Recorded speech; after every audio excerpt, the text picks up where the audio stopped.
तुम्हा सर्वांना तर माहीत आहे आपल्या चॅनलवर सध्या पावसाळी खमंग कट्टा अशी सिरीज सुरू आहे आणि पावसाळा स्पेशल रेसिपी आहेत। तुम्ही भजे तर वेगवेगळे खूप खाल्ले असतील, पण कधी सोयाबीनची भजी बनवलीत का? पावसाळा स्पेशल मस्त आजची रेसिपी आहे सोयाबीनची भजी।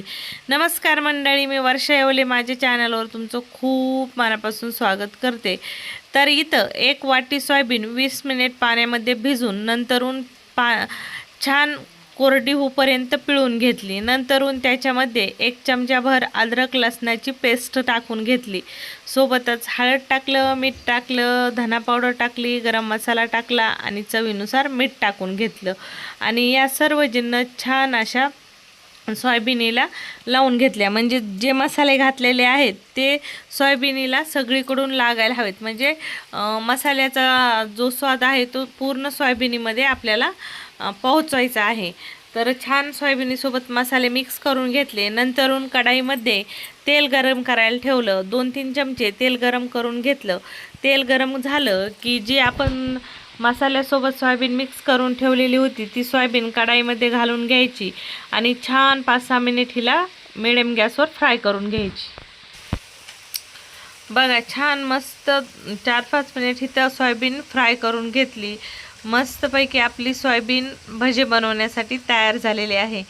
तर डायरेक्ट जर तुम्ही सोयाबीनची भजी बनवली तर त्याची टेस्ट येत नाही, पण या पद्धतीने ज्यावेळेस तुम्ही सोयाबीनची भजी बनवतो ना त्यावेळेस सोयाबीनची भजी खायला खूप भारी आणि टेस्टी लागतात। तर इथं 1 वाटी बेसन पीठ घेतलेलं आहे, थोडीशी कोथिंबीर घालून घेतली आहे। सोबतच याच्यामध्ये अर्धा चमचा ओवा हातावर क्रश करून घातला। नंतरून अर्धा चमचा जिरे घालून घेतली। सोबतच लाल तिखट, हळद पावडर आणि चवीनुसार मीठ घालून घ्यायचे आणि चिमूटभर खायचा सोडा घालायचा आहे। तर बघा या पद्धतीचे जर तुम्ही सोयाबीनची भजी बनवली ना परत दुसरे भजीच बनवून खाणार नाही, एवढे भारी हे सोयाबीनची भजी खाण्यासाठी लागतात। तर इथं छान नॉर्मली जसं आपण भज्याला पीठ मळून घेतो त्या पद्धतीने इथं पीठ मळून घ्यायचे आणि जी सोयाबीन फ्राय केलेली ना ती अगोदरच फ्राय करून घ्यायची आणि जोपर्यंत पीठ मळतो ना तोपर्यंत ती सोयाबीन थंड होऊन जाते। तर आपल्याला भज्यासाठी थोडीशी हलकी थंडी सोयाबीन करून घ्यायची, कारण गरम गरम आपण सोयाबीन हातात पकडू शकत नाही। मग हलकी सोयाबीन जोपर्यंत पीठ मळतो तोपर्यंत थंड होते। तरी इथं छान असं पीठ मळून झालेलं आहे, तुम्ही पाहू शकता। जेवढं छान पीठ फेटून घेताल तेवढे तुमचे भजे गुबगुबीत अशी फुगली जातील। तर तुम्ही पाहू शकता इथं मस्त आपली सोयाबीन थंड झालेली आहे। तर आता आपल्याला याच्यामधली सोयाबीन जी आहे ती इथं या बॅटरमध्ये घालून घ्यायची आहे। अर्धी घालून घेऊ, नंतर अर्धी घालून घेऊ।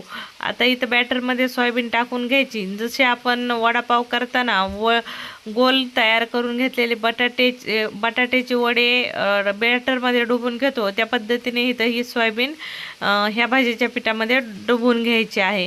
तर तेल गरम करायला ठेवलेलं होतं, तर त्याच्यामध्ये आता आपण ही सोयाबीन घालून घेऊयात। तर मस्त जेवढं पहिल्या घाण्यात बसतील तेवढे इथं भजी सोडून द्यायचे। गॅस मिडियम ठेवायचा आणि मिडियम गॅसवर मस्त खरपूस लाल रंगावर ही भजी तळून घ्यायची। या भज्याची टेस्ट अप्रतिम येते, अप्रतिम येते तर येतेच, पण सोयाबीनमध्ये प्रोटीन हे खूप जास्त असतं। तर थोडंसं अनहेल्दी म्हणण्यापेक्षा आपण हेल्दीच भजे बनवून खाऊ, हेल्दीच एक भज्याचं हे वर्जन तयार होतं। तर बघा छान मस्त गुबगुबीत आपले इथं भजी फुगलेले आहेत। मस्त 5-6 मिनिट लागतं एक बॅच तळायला। 5-6 मिनिटामध्ये मस्त खरपूस लाल रंगावर आपली भजी तळून होतात।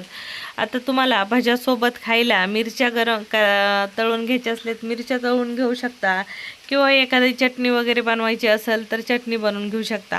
तर इथं आपले छान असे भजी बनवून तयार झालेले आहेत। तर गरमागरम अशी भजी या पावसाळ्यात नक्की ट्राय करा। रेसिपी कशी वाटली कमेंटमध्ये सांगायला विसरू नका। रेसिपी आवडली तर लाईक शेअर आवर्जून करा। परत भेटू अशाच नवीन रेसिपीसोबत, तोपर्यंत नमस्कार।